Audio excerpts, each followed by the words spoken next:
Welcome to the Forgotten Narrator. There is a silence in the void that speaks louder than any scream, a silence that stretches across the black between galaxies, a hush broken only by the soft rustle of wings, the wings of the great devourer. When the Tyranids first appeared, it was as if the galaxy had collectively shuddered. Not out of fear, but instinct.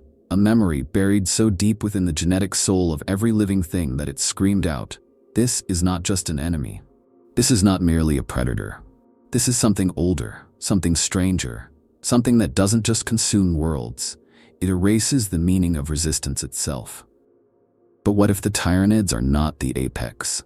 What if they are not the monsters at the top of the food chain, but merely its most desperate survivors? What if everything they do, their relentless hunger, their bioadaptations, even their chilling unity, is not a show of dominance, but a signal of fear? Because the only thing more terrifying than a force that consumes all is one that runs from something it cannot fight. The Tyranids, in all their monstrous glory, represent one of the most fundamentally alien threats the galaxy has ever known. Not just in their appearance or biology, but in their motives, in the way they wage war, in how they perceive existence itself. Unlike the forces of chaos, the ambitions of the Necrons, or the grudges of the Orcs, the Tyranids are not burdened by ideology. They do not desire power, dominion, or even revenge. They want one thing: biomass, life, and they take it with an efficiency that is not malevolent, but inevitable. The galaxy learned of the Tyranids slowly, and with terrible cost. Hive Fleet Behemoth was the herald, a monstrous wall of living horrors that struck the eastern fringe without warning. Even the might of the Ultramarines staggered before its onslaught. Every engagement with the Hive Fleet since then, Kraken, Leviathan, Jormungandr, Hydra, has revealed new bioforms, new strategies, new depths to their terrifying ingenuity. They are not static. They learn. They evolve. They consume, digest, and regrow stronger. They are not a single species. They are a million nightmares born from one mind, the hive mind, a psychic presence so vast, so oppressive, that it suffocates the warp itself. The phenomenon known as the shadow in the warp is not a metaphor. It is a literal dampening of psychic activity, a mental gravity that crushes hope and silences communion. Planets caught in its grasp become tombs long before the first spores ever fall. Astropaths go mad. Navigators are blinded. Even the most faithful begin to feel the creeping sense of abandonment, as if the Emperor himself cannot see through the haze. The Tyranids do not simply kill. They strip worlds bare. Oceans are drained, atmospheres devoured, crusts cracked open and harvested down to the microbes. Nothing is wasted. Even resistance is absorbed, adapted into stronger claws, more acidic bile, tougher chitin. A creature that kills a Tyranid dies a moment later to a better version of the same beast. It's not war as we understand it, it's digestion. Yet there is no central location, no Tyranid homeworld to strike. Each hive fleet is a tendril of something larger, something unseen beyond the galaxy's rim. They are not fragments, they are probes, scouts, feelers of a body too vast to comprehend. The entire known Tyranid threat may be nothing more than an exploratory nibble. The full swarm, whatever and wherever it is, has not yet arrived. That thought alone has shaken even the most battle-hardened commanders of the Imperium. Because if what we are fighting now is only the beginning, then what follows may be a tide that not even exterminatus can halt. The Tyranids are not like chaos, with its madness and corruption. They are not like the Necrons with ancient empires and quiet grudges. They do not want us. They do not hate us. They do not even acknowledge us as significant. To them, we are food. Patterns of DNA and chemical energy to be reabsorbed into the hive. And despite all this, despite the sheer terror they inspire, one question remains unanswered. A question that twists in the back of the mind like a thorn. Why are they here now? The Tyranids are not native to this galaxy. Their sudden, coordinated incursions from multiple vectors suggest not random exploration, but purpose, strategic probing, as if they were seeking something, or avoiding it. Because for all their power, all their hunger, their behavior hints at desperation, at evasion. What force could possibly inspire such action in them? What threat could loom behind the Tyranids, so immense and horrifying that even the great devourer flees before it? Perhaps we are not the prey. Perhaps we are just in the way.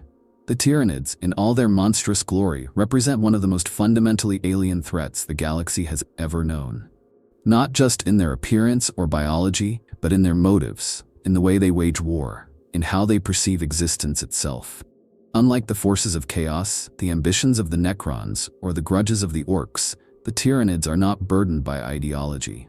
They do not desire power, dominion, or even revenge. They want one thing: biomass, life, and they take it with an efficiency that is not malevolent, but inevitable. The galaxy learned of the Tyranids slowly, and with terrible cost. Hive Fleet Behemoth was the herald, a monstrous wall of living horrors that struck the eastern fringe without warning.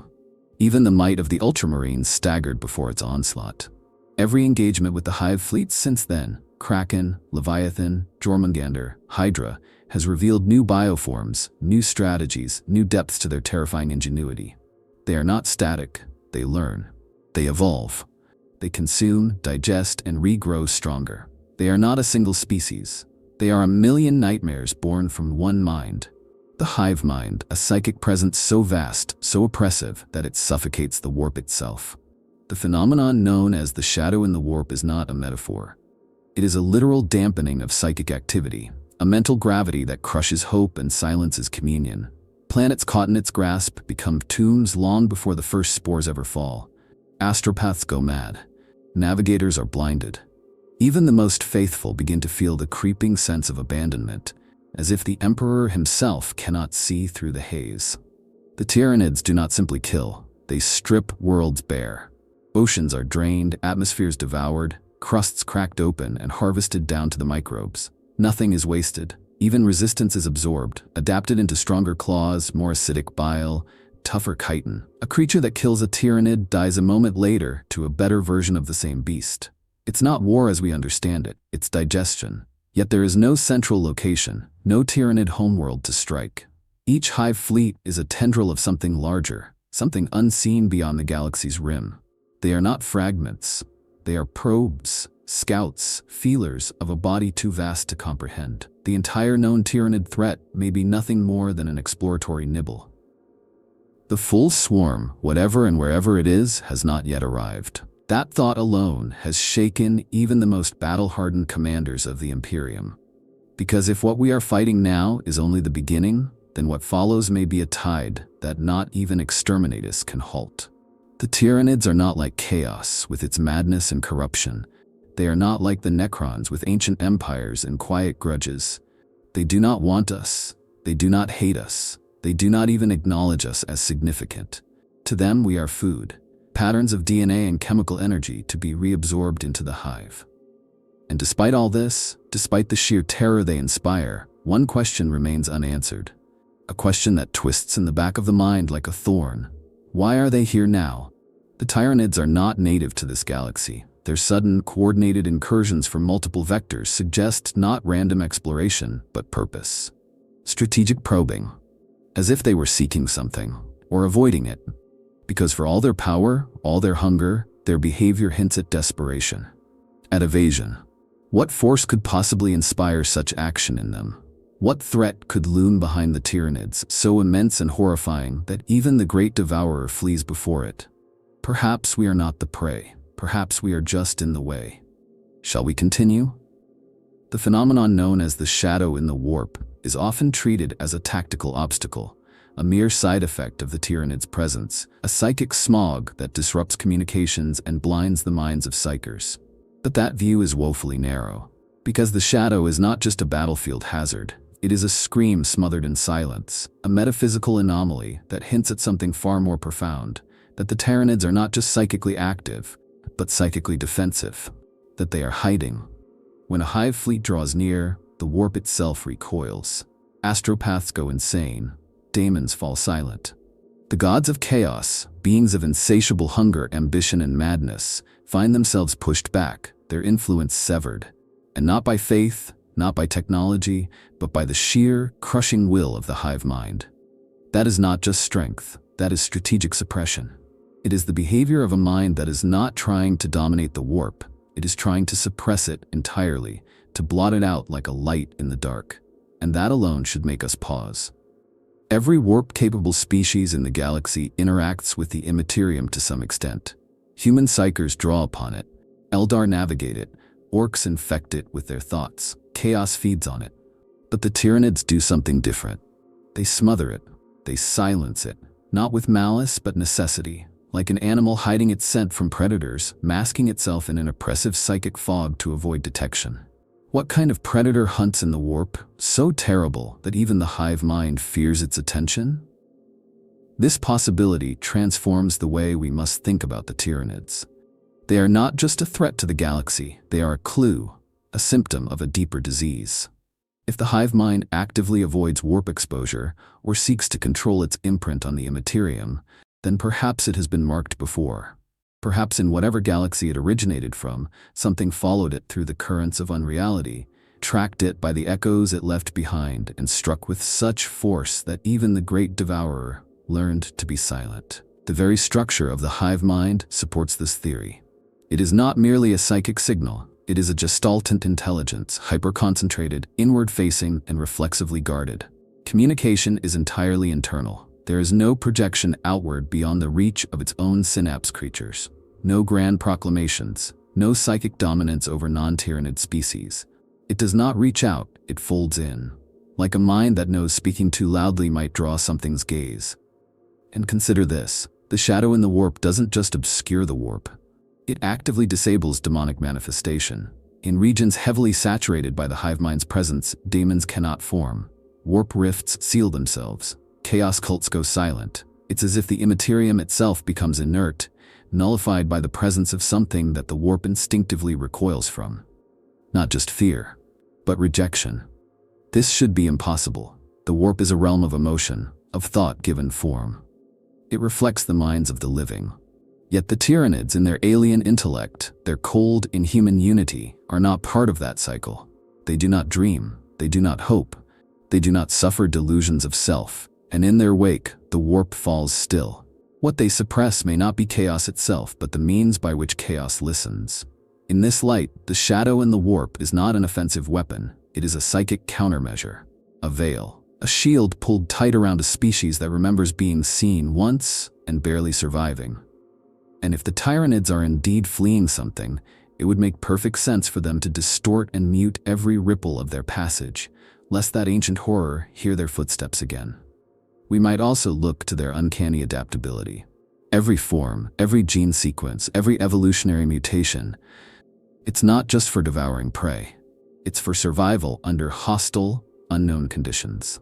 The rapid response mutations, the behavioral shifts in combat, the redundancy of their reproductive biology, all these are signs of a species not merely optimized for attack, but hardened by escape. They do not build fortresses. They build flesh that changes faster than threats can kill it. Some suggest the hive mind is a god in its own right. But what if it is a refugee? What if it is the psychic scar tissue left from a civilization that once stretched across 1,000 galaxies, now reduced to a single collective will, clinging to survival with desperate cunning? The idea that the Tyranids are running from something worse is no longer just idle terror. It is a lens through which their every action becomes more comprehensible and more horrifying. Because we are no longer merely watching the galaxy be devoured. We are watching it become a hiding place.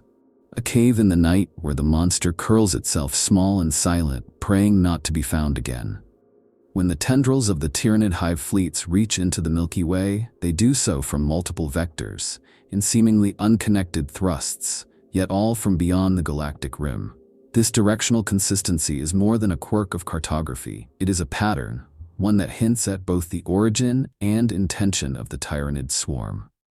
These incursions don't radiate outward like a conquering force staking new ground. Instead, they all converge inward, as if being funneled, herded toward the core of the galaxy. And if they are being funneled, we must ask, by whom? Or by what? The directionality of Hive Fleet Behemoth, Kraken, Leviathan, and others appears random on the surface, but viewed from a broader galactic map, a chilling alignment emerges. They are all entering from beyond the edges of known space, from the void between galaxies. This extragalactic approach strongly implies that the Tyranids are not native to our cosmos. They are not a product of galactic evolution. They are outsiders, intruders from a greater darkness. And more unsettlingly, They all come from the same general direction, from the blackness that yawns between our stars and the next. If we imagine the Milky Way as an island in a vast cosmic ocean, then the Tyranids are the survivors of a shipwreck, or worse, the last passengers of a fleet desperately searching for land while something unimaginable circles beneath the waves. They did not simply choose this galaxy. They arrived with purpose, with speed, with hunger sharpened by something more than need, something more like fear. The Milky Way is an old galaxy, dense with stars, rich in life, and brimming with energy.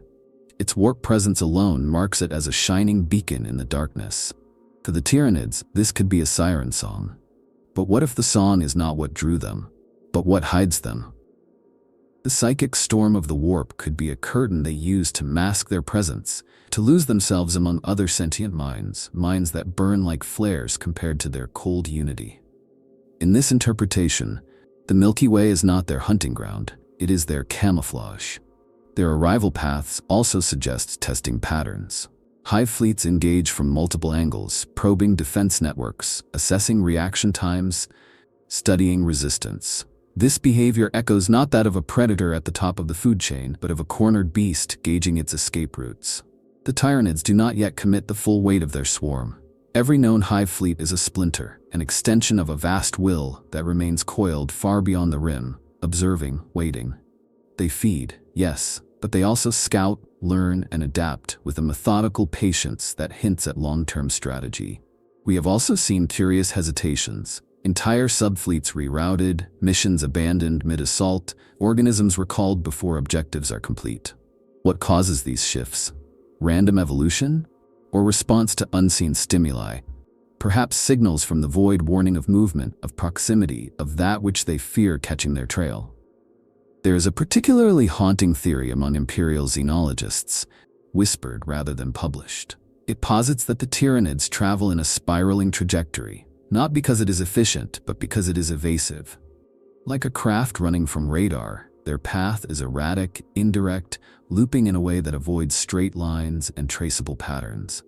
And if that is true, then they are not just entering the galaxy, they are trying to disappear into it. The Hive fleet's seemingly disconnected assaults may also be interpreted as psychological warfare. Not against us, but against the thing behind them. By spreading out, splitting their mass across many directions, they ensure no single signature is strong enough to be tracked. No solitary spike of hive mind presence to give them away. It is a strategy of fragmentation, not conquest, of vanishing, not dominion. The darkness beyond the galaxy's rim is not empty. Radio silence, absence of observable structure, no evidence of stable galactic formations. It is, in many ways, more terrifying than a hostile signal, because silence can be evidence of aftermath, of devouring so complete that nothing remains to speak.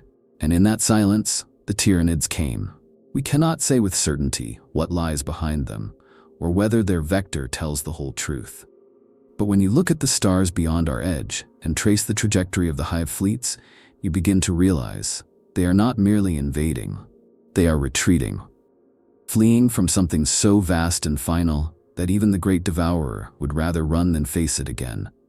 Beyond the veil of the known galaxy lies a cosmic silence that gnaws at the imagination. In that space between galaxies where stars are sparse and darkness reigns supreme, theories begin to form like frost on glass, speculative, cold, and terrifying in their implications. The Tyranids come from that void, but what else could dwell there? What might they have left behind, and why do they keep moving forward with such relentless desperation? Consider the simplest possibility. The Tyranids already consumed another galaxy, an entire spiral arm of creation reduced to molecular paste and absorbed into the hive mind. This alone is nightmare fuel, but even that would suggest a certain confidence, a domination over biology, evolution, and survival that only the most perfect predator could attain. Yet that theory collapses when we examine the urgency in their movement, the fragmentation of their fleets, and their sheer unpredictability. These are not the tactics of an empire. They are the movements of survivors. This leads to the next possibility. Something worse exists out there, and it is not silent because it is gone, but because it silences everything it touches. Some fan theorists describe it as the Dark Hunger, not a species, not a civilization, but a force a presence that unravels biological complexity, that unweaves psychic resonance, that devours not biomass, but the very pattern of life. Something that does not need ships or claws, but consumes in dimensions we cannot yet understand.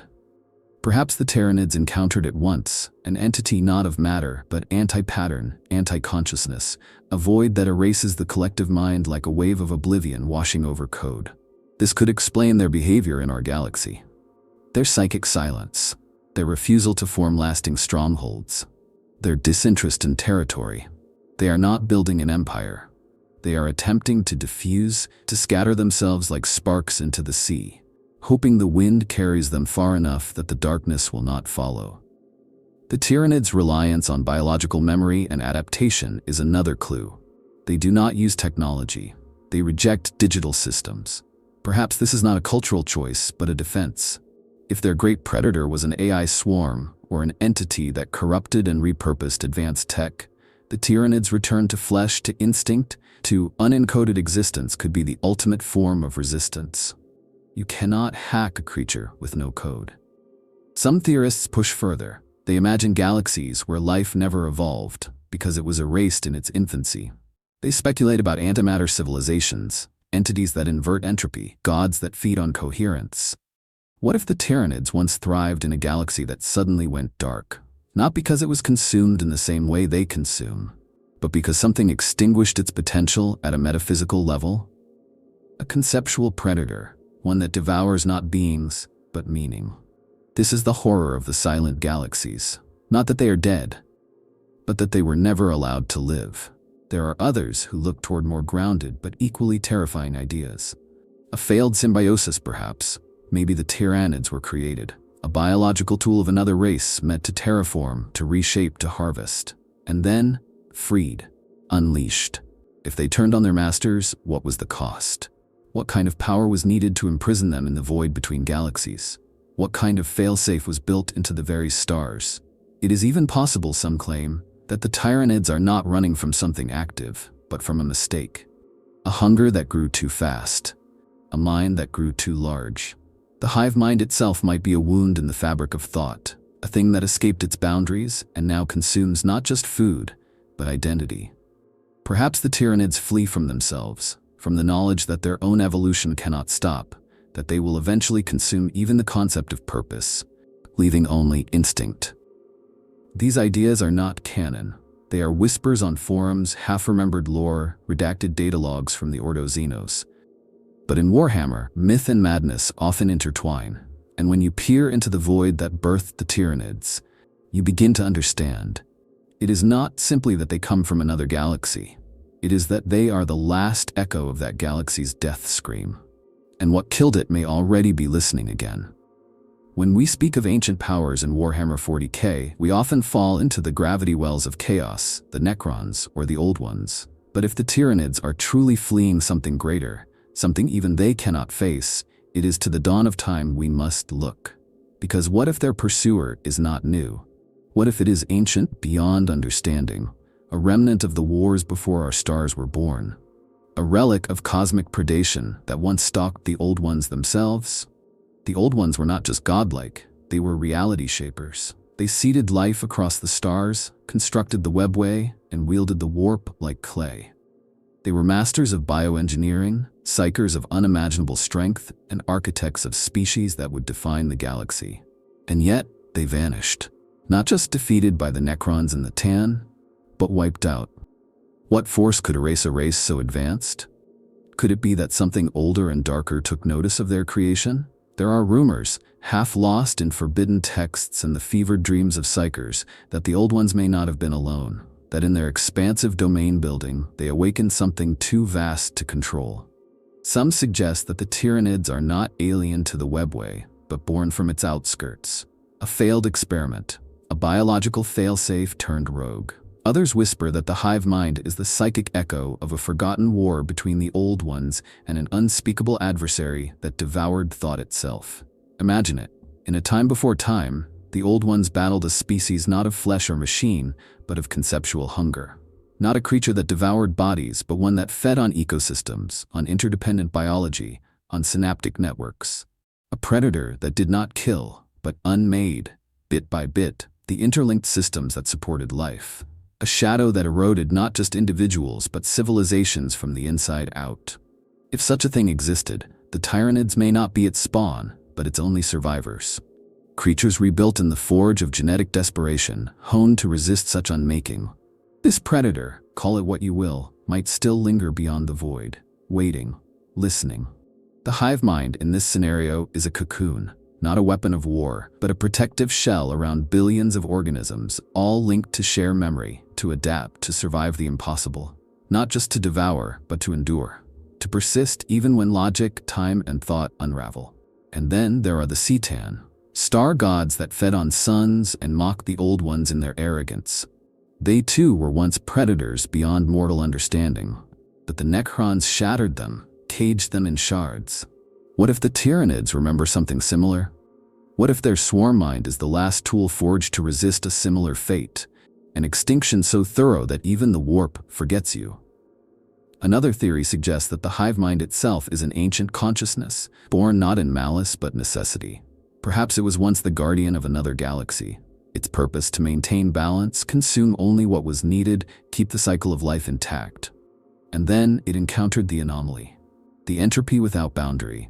Something that spread so quickly, so incomprehensibly, that the only option was escape.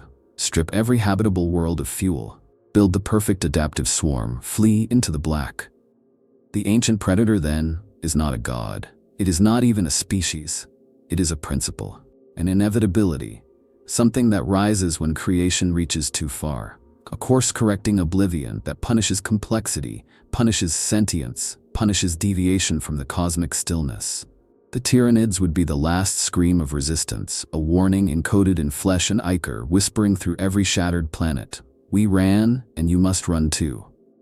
The old ones may have fought it, the Necrons may have forgotten it, chaos may not even perceive it.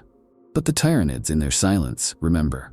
They were not bred for glory, they were not sculpted for victory. They exist for one purpose alone, to last, to flee, to hide behind the bones of galaxies and hope the darkness passes them by. And we, the galaxy they now consume, may be their last refuge, or worse, the next target. For all their terrifying adaptability, the Tyranids are not invincible. They've suffered defeats, some catastrophic, others quietly significant. Across dozens of war zones, Imperial forces, Eldari interventions, and even internal failures have proven that these apex predators can be halted, stalled, or even broken.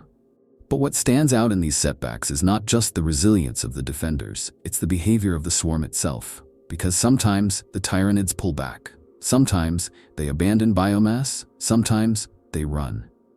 And that should worry us more than their victories. Hive Fleet Behemoth, the first major incursion, was shattered at the Battle for Macragge. Ultramarines and Imperial Navy forces struck hard, sacrificing much to stop the Tyranids from overrunning Ultramar. But what was left of Behemoth didn't simply die. It dissolved, disintegrating into sporadic organisms without synaptic control. Was this collapse a sign of defeat, or an ordered dispersal to avoid revealing something about the hive mind's core structure? Hive Fleet Kraken attacked differently, using speed, subversion, and stealth. And again, despite its initial successes, it was broken by a combination of strategic resistance and heroic last stands. Yet from Kraken's defeat rose splinter fleets, each carrying different mutations, new instincts, fresh weapons. Why preserve fragments instead of regrouping? Because dispersion prevents detection. It breaks psychic trails. It confuses trackers. It's survival, not in battle, but from being found. Consider Hive Fleet Leviathan, which struck from the galactic south in a bizarre, two-pronged attack. It was unlike anything seen before. Massive, coordinated, yet asymmetric.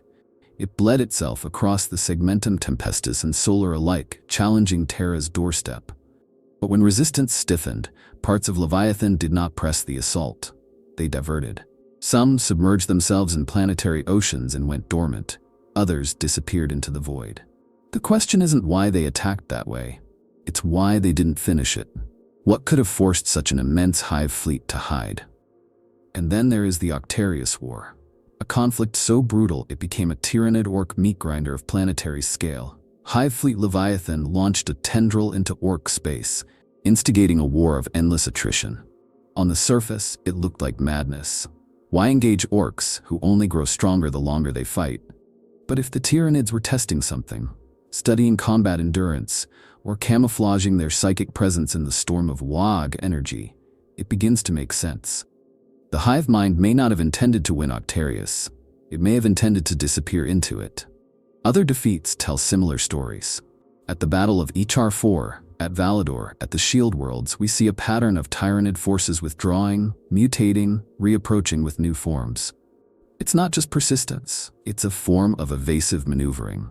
Like an animal that loses a limb to escape a trap, then grows a better one. And here lies the crucial fear. These are not the behaviors of an apex predator. They are the behaviors of a cornered one. The Tyranids test us not to measure their superiority, but to map our blind spots, to understand how deep they can hide. Every battle lost is recorded in the flesh. Every failure is metabolized. But never once do they double down in desperation. Never once do they fight to the last bioform unless absolutely necessary.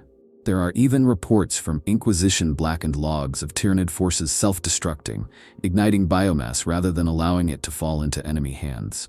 Some spores explode before analysis, some bioforms dissolve into acid. It's not just war tactics, it's data denial. They are hiding something, not from us, but from whatever might be watching them through us.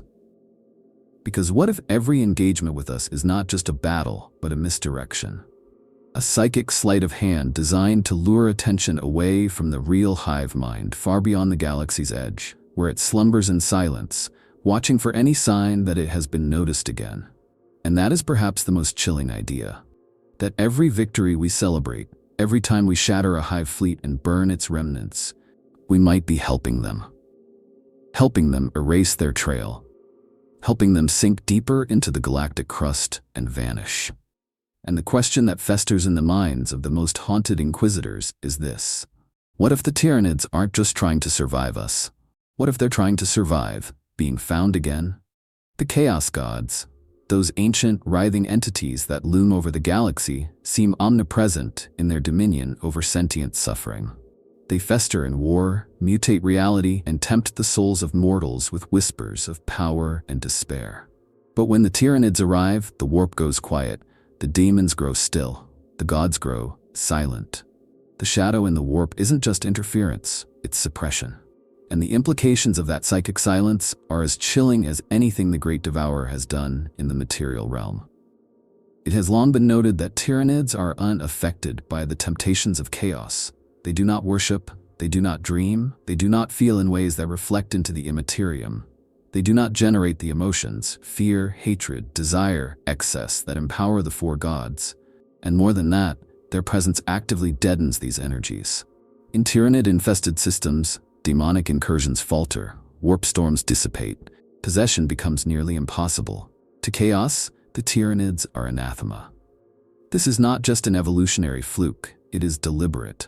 The hive mind creates organisms capable of minor psychic function, but none that channel or interact with the warp in the same way a psyker does. Its own consciousness bends the warp not with willful manipulation, but with sheer gravitational pressure. Like a black hole, it draws the warp inward and extinguishes its flickering lights. What kind of mind needs to snuff out the warp in order to function? What does it fear that might come through it? Some among the Ordo Malleus believe that the Tyranids are psychically sterile for a reason. Not out of defense from chaos per se, but from something that chaos, too, fears. Because even the gods are bound by the rules of their plane. They feed on the mortals of the galaxy because mortals reflect them. The Tyranids do not. They are not mirrors, they are voids. No fear, no faith, no lust, no rage, only hunger. And this makes them invisible to the gods. What does it say, then, that the most powerful warp entities, creatures that feast on entire civilizations, cannot even touch the Tyranids? Do they avoid the hive fleets out of weakness? Or caution? There's another theory, more esoteric and far more unsettling. It suggests that the hive mind is not outside the warp, but something buried in it. Something hidden so deeply that it suppresses all psychic noise around it to avoid notice. This would make the shadow in the warp a kind of cloaking device. Not just muting psychers, but concealing the hive mind's true origin. A parasite turned fugitive.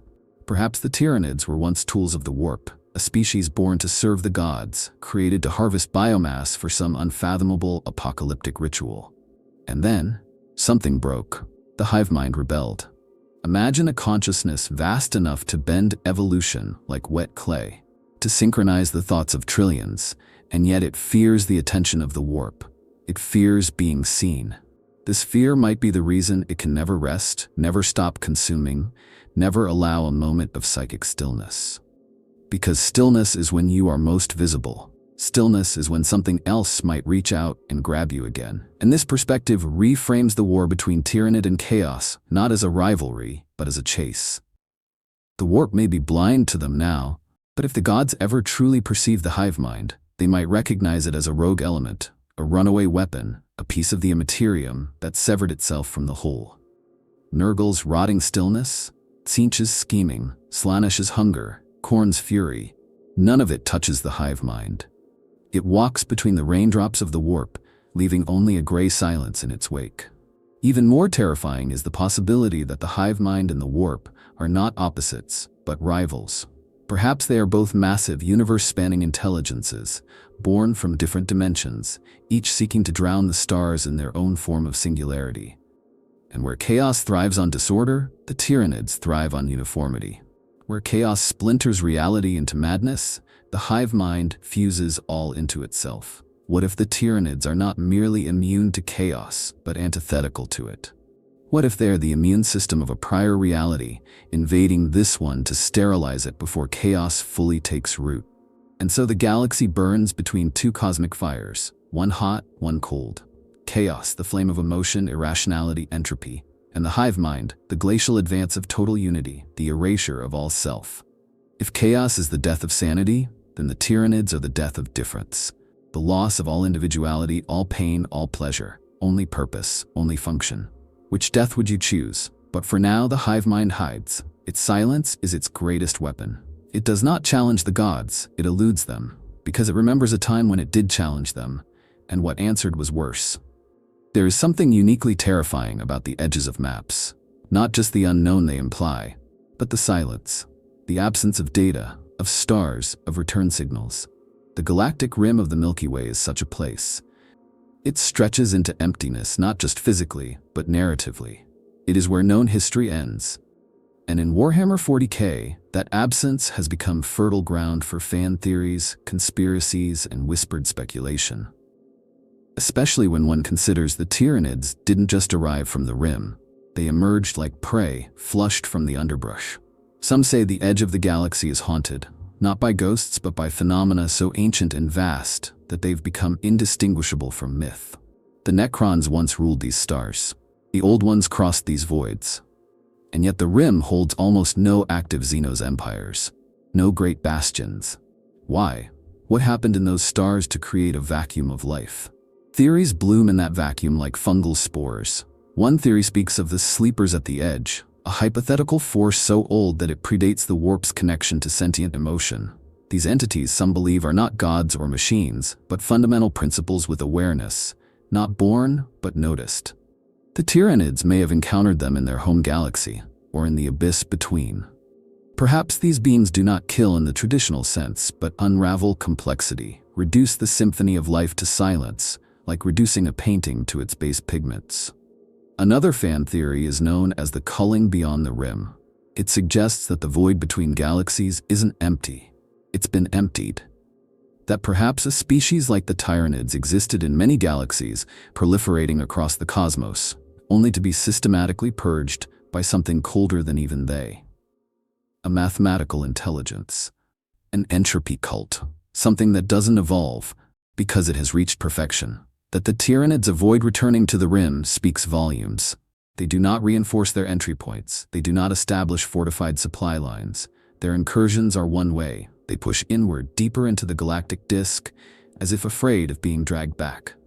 What kind of force could cause that? Not war, not hunger, but fear. And then there's the rift theory, the belief that the Tyranids did not cross the void between galaxies naturally, but were pushed, spat through some ancient rift, a wound in reality, a relic of some ancient extra-dimensional war.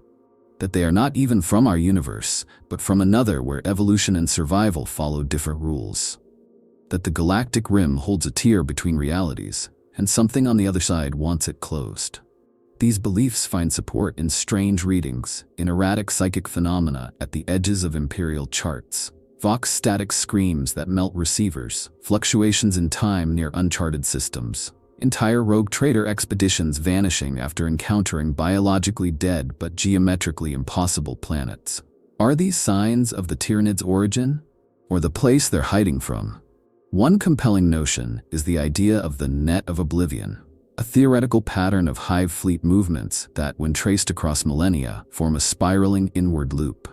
This has led some to speculate that the Tyranids are building something, not physically, but psychically, that their feeding patterns are drawing a shape in the warp or a signal strong enough to call something. Or worse, distract something else from noticing where they came from. It is a chilling idea that the entire Milky Way is being used as a decoy, a bright flare to draw the attention of whatever hunts them, that the Tyranids are not even interested in our galaxy's resources as much as they are in its mass, its warp signature, its visibility. They are hiding behind us, and we don't even know it. The Eldar speak little of the Rim. The Necrons have no record of its contents. The Mechanicus has lost more four explorator fleets to its emptiness than to chaos. And in this silence, in this absence of ancient records, something hides. Something that may have left the Tyranids broken, fragmented, fleeing across dimensions, burning biomass to keep warm. These are not merely theories born of fear. They are born of patterns. The way the hive fleets avoid circling back, the way they abandon conquered space, the way the hive mind coils tighter when facing the stars beyond the edge. What if the Rim is not a boundary, but a scar? And what if what waits beyond it is not just worse than the Tyranids, but the reason they exist at all? Among the shattered remnants of dead hive fleets lie answers no one wants to hear. In the husks of bioships drifting lifeless in void space, in the barren world stripped not by Tyranids but by something else entirely, there are clues, faint, chilling, and impossible to ignore. Because sometimes, when the devourer fails to consume, the question isn't how it was stopped. It's what stopped it. The Adeptus Mechanicus, ever hungry for Xeno's biology to dissect and repurpose, has long studied the corpses of Tyranid organisms. But not all findings are shared. Deep within the data vaults of Mars, under seal by the Ordo Xenos and shielded from the light of the Inquisition, are reports of hive fleets that did not fall to bolter or blade. Fleets found already broken, drifting without synaptic cohesion, with bioforms fossilized in poses of terror. Not rage. What could strike fear into a creature that has no sense of self? One particularly infamous case is that of Hive Fleet Ouroboros, a minor tendril thought to have entered the galactic rim via the halo stars. It was never engaged by Imperial forces. Its remains were found by a rogue trader expedition decades later, every bioship torn open from the inside. No signs of external weapons, no energy signatures, no thermal trails, just silence. And deep within the largest hulk, in the corpse of a Norn queen, was an absence. Not a hole, but the lack of any neural biomass, as if it had been consumed by something that did not want to eat, but to erase. At Valador, two hive fleets clashed, not against defenders, but each other.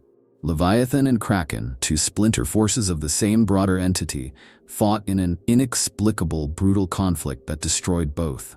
Official records call it a freak result of conflicting synapse signals. But others suspect something deeper. That one portion of the hive mind had been compromised. Tainted. That a foreign signal had entered the network, forcing a civil war as a method of psychic quarantine. Whatever infected one fleet, the other chose annihilation rather than risk contamination. Then there are the disappearing fleets. Tyranid forces that begin assault patterns, scouting, advancing, feeding, only to vanish. Not retreat, not hide. Vanish, without warp signatures, without final transmissions. Entire tendrils cut from the hive mind as if amputated. Imperial analysts first thought this was a response to overwhelming opposition. But the patterns don't match. These weren't cornered. They were pruned. As if the hive mind, in horror, chose to sever part of itself rather than let it fall into the wrong awareness. Some researchers point to the biosignatures themselves. Every hive fleet carries a distinct genome pattern, mutations based on experience, environmental exposure, and synaptic evolution. But certain ruins show anomalies. Bioforms with genetic codes that do not match any known fleet. Worse, they appear degraded. Not evolved forward, but backward. Simpler, less specialized, as if the swarm had begun unraveling. Or as if something had fed on its complexity. There is a particularly disturbing account from an Eldari autarch whose craft world had narrowly escaped annihilation. In the ruins of a Tyranid-ravaged Exodite world, she reported finding spore chimneys still active, but producing nothing. Just pulsing, endlessly. When her warlocks reached out psychically, they recoiled in pain, not because of the hive mind, but because of something else. A blankness deeper than even the shadow in the warp. A hole in thought, a predator that didn't devour biomass but identity. And still, the hive mind adapts. After each such event, new biomorphs appear. Organisms that seem designed not for planetary assault, but psychic insulation. Bioforms that shield, that sever thought, that can die without transmitting trauma back into the collective. It's as if the hive mind is sealing its corridors, boarding up its windows, shutting its eyes, not in rest, but in dread. It is easy to see the Tyranids as the monster, but monsters don't flinch. So when you find a hive ship corpse drifting in the void, dark and bloated, ask not how it died, ask what it saw. Because if the Tyranids are willing to amputate parts of themselves, to erase memory and silence whole fleets, then perhaps they are not the devourers in this story. Perhaps they are simply trying to forget. And perhaps what killed those fleets is still out there, watching, waiting, wondering if the galaxy has begun to suspect the truth. Before the hive fleets, before the first recorded invasion, there were whispers, oddities, disappearances, horrors that defied categorization. At the heart of these early signs were the Yamgarl genestealers, sinuous, aberrant creatures with traits that set them apart from even their more modern kin. They appeared without warning, on dead moons and distant colonies, bringing corruption that spread like cancer through the arteries of human civilization. And perhaps the most terrifying thing about them was this: they were the first Tyranids we ever met. And we didn't even know it. Yimgarl was a moon that should have been a footnote in galactic charts, desolate, unimportant, a place for forgotten mining expeditions. But when contact was lost and Imperial reclamation teams arrived, they found something else. Organic tunnels, pulsing walls, the air was thick with spores, and in the shadows waiting were genestealers. Not just the stealthy predators we now recognize, but mutated things, tentacled, capable of changing mass, unpredictably feral. The Yimgarl strain was not just a precursor, it was an anomaly. Long before the hive fleets entered our galaxy, Yimgarl genestealers had embedded themselves across multiple star systems. They formed cults, they infested generations. And crucially, they did so without synapse creatures, without hive ships, without the hive mind's direct presence. How? How could these things survive, evolve, and infect without a guiding intelligence? Some believe they were the first scout organisms, early extensions of a distant, slumbering hive mind. Launched aeons ago across the dark between galaxies, designed to burrow into host societies and wait. Not to awaken the swarm, but to send warnings, to report, to act as feelers, testing the waters of this new galaxy. And in the Yimgarl strain's violence, in its unwillingness to integrate into later hive mind structures, we see something even stranger. A species that may have gone rogue. Unlike modern genestealers, Yimgarl strains do not require a patriarch. Their broods grow organically, chaotically. They do not form traditional cults. They spread like wildfire, abandoning cohesion in favor of pure predation. And when the hive mind eventually did arrive, Behemoth, Kraken, Leviathan, the Yimgarl were not absorbed. They remained anomalous, rejected. This suggests that whatever sent them, whatever spawned them, was not entirely in sync with the will that followed. Which opens a terrifying possibility. What if Yimgarl genestealers were not the first scouts, but the first refugees? Some radical xenohistorians posit that the Yimgarl strain was not sent ahead by the hive mind, but fled from it. That they were born in a prior iteration of the swarm, or even a separate faction of a once greater whole. When the ancient threat emerged, whatever it was that caused the Tyranids to flee across the stars, this strain may have fractured, broken loose, and sought sanctuary in our galaxy. And in that light, their mutation, their isolation, their madness is not a flaw, it's trauma. A memory of something even the hive mind chose to forget. This idea gains ground when one examines the psychic signature, or lack thereof, of the Ymgarl. They pulse faintly in the warp, but not in harmony. Each brood sings a different tune, disjointed, discordant, like voices once connected now screaming alone in the dark. To trained psychers, it's nausea-inducing, like hearing the echo of a song you were never meant to remember. Even more disturbingly, Ymgarl genestealers have appeared in places the hive fleets have not yet reached. On distant outposts, drifting hulks, derelict craft of ancient origin. They are the weeds growing through the cracks of the Imperium's knowledge. They do not herald the Tyranids, they exist beside them. Apart, and sometimes opposed. There have been recorded instances, though deeply classified, of Ymgarl genestealers attacking other genestealer cults, not out of territorial instinct but with focused aggression, as if recognizing something in their kin that no longer belongs. As if the Ymgarl remember the pain of subjugation, the fear of being pulled back into the swarm. So what does this mean? It means the Tyranids are not monolithic. That beneath the unity of the hive mind lies history, struggle, fragmentation, perhaps even betrayal. The Ymgarl enigma suggests that the Great Devourer was once a chorus of minds, a choir that cracked under pressure. Some sang their song and died, others were silenced, and a few escaped. They are not our saviors, they are not allies, but they might be evidence that the hive mind is not as whole as it appears, that something shattered it once. And if the Ymgarl are the memory of that shattering, then we must ask, what broke it? And will it come again? There is a terrible poetry in the way the ancient Xenos races regard the Tyranids, not with fury, not with vengeance, but with a silence so deep it feels like guilt. The Eldar, so quick to lament every injustice of the galaxy, speak of the Tyranids in hushed tones, as if mentioning them aloud might draw their gaze. The Necrons, who deign to speak of nothing save their own supremacy, do not even dignify the Great Devourer with contempt. And that silence is telling. Because these races are not just old, they are survivors. And survivors don't just fear monsters, they remember them. Among the Craftworld Eldar, the arrival of the Tyranids has been interpreted not as a new threat, but a recurring one. Their farseers do not always speak of the hive fleets as invaders, but as shadows on a cycle, echoes of an older devouring. Some believe the Eldar encountered Tyranid-like entities long before humanity stood upright, ancient feeder strains or failed experiments seeded in lost eons. Perhaps not by the Tyranids as we know them, but by whatever force birthed them. There are records in the Black Library, shrouded in code, accessible only to the most unhinged of harlequins, that describe the crawling silence, a force that once swept across stars not with chaos, but with consumption. Not destruction for pleasure, but extinction without ceremony. A tide of teeth and instinct that swallowed maiden worlds and left behind sterile tombs. Some claim this was the first emergence of the Tyranids.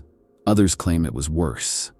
A mistake made by the Old Ones during their biological experimentation, a predatory failsafe that escaped control and has been circling back ever since.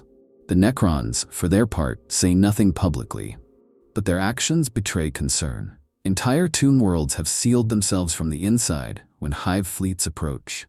Systems meant to awaken for galactic domination, instead choosing centuries more of stasis. What does that say about the threat level perceived by creatures who once fought gods? Are the Necrons truly preparing for war, or hiding from it? More disturbingly, there are hints that the Necrons knew the Tyranids were coming. Deep in the archives of the Sautek dynasty, glyphs describe the Vorex confluence, a predicted convergence of extragalactic predators, drawn not by hunger alone, but by a beacon. That beacon, many now suspect, is the warp itself. And what if the Tyranids are not merely responding to its light, but running from something in its shadow? If the Necrons anticipated this arrival, then what else do they know that they refuse to share? Even among the Orcs, whose crude understanding of the universe is buried in instinct, there are stories. Old, strange war chants passed down through wax, describing the endless chomp, a foe that cannot be crumped, only outbrawled and outrun. While easily dismissed, the fact that even orcs hold a folkloric dread of the Devourer suggests that some part of them remembers, perhaps seated in the genetic memory of countless battles, perhaps a whisper from when the universe was still young and green. And then there are the Hrud. Those elusive, entropic xenos who drift through time as much as space. Their migrations have grown erratic in recent centuries, altering course violently when hive fleets are detected even light years away. Some speculate that the Hrud see something in the future, some approaching convergence that terrifies even their scattered kind. But no imperial authority has managed to extract more than fragmented warnings. Most die in the attempt. All of this raises the question, what are these ancient races not saying? Why the silence? Why the refusal to engage the Tyranids as they do chaos or humanity or even each other? Theories abound. Some believe that the Eldar and Necrons share a forbidden knowledge, that the Tyranids are not just a threat, but a warning, a signal, that their arrival is not random, but ritualistic, that they are the scouts of a cleansing event, a return of a primordial force the galaxy tried to forget. Others whisper that the Tyranids are connected to a race long since consumed, the forgotten children of the old ones. Bioengineered to fight the Catan, abandoned after the war in heaven, and now returning in twisted form. If this is true, then the Eldar's guilt and the Necrons' fear make perfect sense. The Tyranids are not invaders, they are the reckoning. But perhaps the most disturbing theory is this, that the ancient Xenos races do not speak of the Tyranids because they know nothing. That for all their age and wisdom, the Tyranids are not a remembered foe, but a true unknown. Something not seen before, not understood, not even anticipated. And the silence, then, is not fear. It is awe. The awe of realizing that even in a universe filled with gods, monsters, and ancient wars, something has arrived that does not fit. Something that was never supposed to exist. There's a theory whispered in dark halls of forbidden knowledge, one so heretical it's not even burned from imperial archives. It was never allowed to be written. It asks, what if the Tyranids are not invaders but refugees? What if this great, all-consuming swarm did not come here to conquer, but to hide? To escape? And if that's true, then everything we thought we knew about them shifts. They are no longer the storm, they are fleeing the storm, and we are standing in their only shelter. Think about it. No civilization, no matter how alien, evolves into pure consumption without a reason. Predation exists to survive, not to dominate. The Tyranids don't build, they don't create, they don't remember. They consume and then vanish. Their bioforms die when their use is complete. Even their thoughts are not their own, but fragments in the great synaptic ocean. They are not an empire, they are a diaspora. Each hive fleet is not a weapon, it's a lifeboat. Imagine a galaxy like ours, once vibrant, full of life and conflict, like the Milky Way. Perhaps the Tyranids ruled it, or perhaps they were born at the end of its time. But something went wrong. Not war, not chaos. Something far worse. Something final. A predator that didn't hunger for flesh or soul, but for existence. Something that unmade ecosystems, that rendered biomass inert. Something that could not be reasoned with, could not be out-evolved. And so the Tyranids ran. But running was not simple. They could not cross the void as individuals. Their ships are not metal, they are creatures. Their systems are not technological, they are living. To survive the dark between galaxies, they had to become a swarm, a mind. A network so tight, so singular, that it could endure the silence, endure the cold, endure the psychic null of the great intergalactic emptiness. The hive mind is not a god, it's not even a leader. It's a trauma response. And when they arrived in our galaxy, they did not erupt all at once. They trickled, in waves, in probes, as if sniffing the air, asking, is it safe? Behemoth was loud, Kraken was fast, Leviathan was deep. But none of them struck like conquerors. They struck like animals, darting from the brush, grabbing what they could, retreating when challenged. The larger body, whatever vast, unseen swarm slumbers beyond the void, it still waits. It still listens. Because it's not sure yet. It's not sure the thing they fled won't follow. The Tyranids may even see our galaxy not as a meal, but as cover. Our civilizations, bright, psychic, loud, draw attention. We have psychers, demons, rituals. We scream into the warp every second of every day. If something hunts by thought, by mind, by memory, then we are a flare. And the Tyranids may be burrowing into us, not to destroy us, but to lose themselves inside our noise. The devourer hiding in the shout. And what of their adaptations? Their evolution?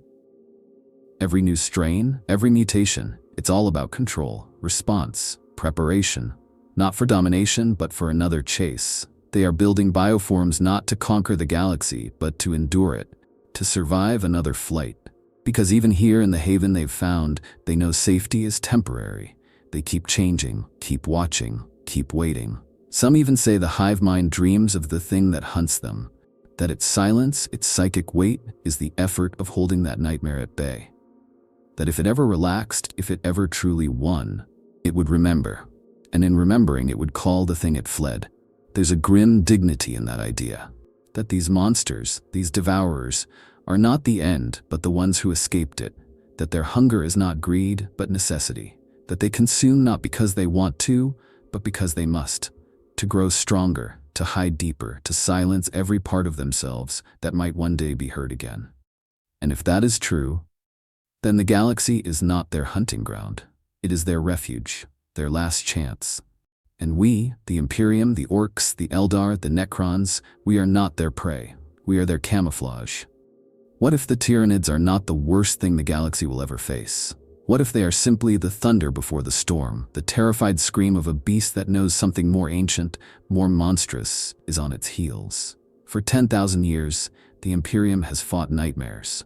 Daemons, heretics, Xenos empires, the warp itself. But if the Tyranids are running, then the question isn't just what are they fleeing, it's what comes next. The Great Devourer is not subtle. It leaves entire star systems barren, planets stripped of life, oceans boiled away, atmospheres consumed. It is the extinction of biology made manifest, and yet it hesitates, it adapts, it splits and splinters, sending small fleets into many directions. This is not the behavior of a creature in control.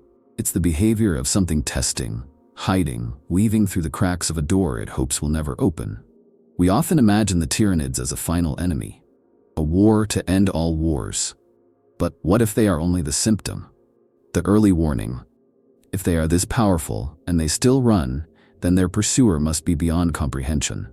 A force that does not consume for sustenance but deletes for balance. A predator of complexity. A destroyer not of life but of possibility. There are those within the Ordo Xenos who have pieced together scraps of data from dead hive fleets, from shattered psyker minds, from the remnants of abandoned genestealer cults. The picture that emerges is not one of conquest. It is a picture of containment. The Tyranids do not want to expand. They want to hide within us. They devour not for glory, but to bury themselves deeper, to drown the hive mind's presence in the warp with the clamor of our emotions, our thoughts, our chaos. And it almost works. But the price of that camouflage is us, our extinction, our biomass sacrifice to give the swarm just a little more time. Every world they consume, every army they break, it's not to build an empire, it's to vanish. And when the last planet is gone, when the stars fall silent, the thing they ran from may look into this galaxy and see nothing. Just another grave. But the warp is not silent. Chaos rages louder than ever. The galaxy burns with psychic noise. Gilliman walks again, the Emperor stirs, and through it all the Tyranids remain oddly quiet, patient, strategic, as if waiting for something. Because if they are refugees, if the hive mind is a wounded animal hiding in the warm body of a dying galaxy, then the story is not over. The true predator has not yet arrived, and we, the victims of the Tyranids, may one day realize that our role was never to be eaten. It was to be used, as bait, as cover. And when whatever they fled finally comes, whatever force or being or anomaly that terrifies even the Great Devourer, we will not be ready. Our gods will not save us. Our faith will mean nothing. Our weapons, our hope, our fury, they will be as useful as screams in a vacuum, because the Tyranids don't talk about what they're running from, because monsters don't tell ghost stories. And if you've made it this far, if you felt even a sliver of the dread that creeps through these ancient whispers, subscribe to this channel, because we're not done asking the questions the galaxy fears most. We're only just beginning.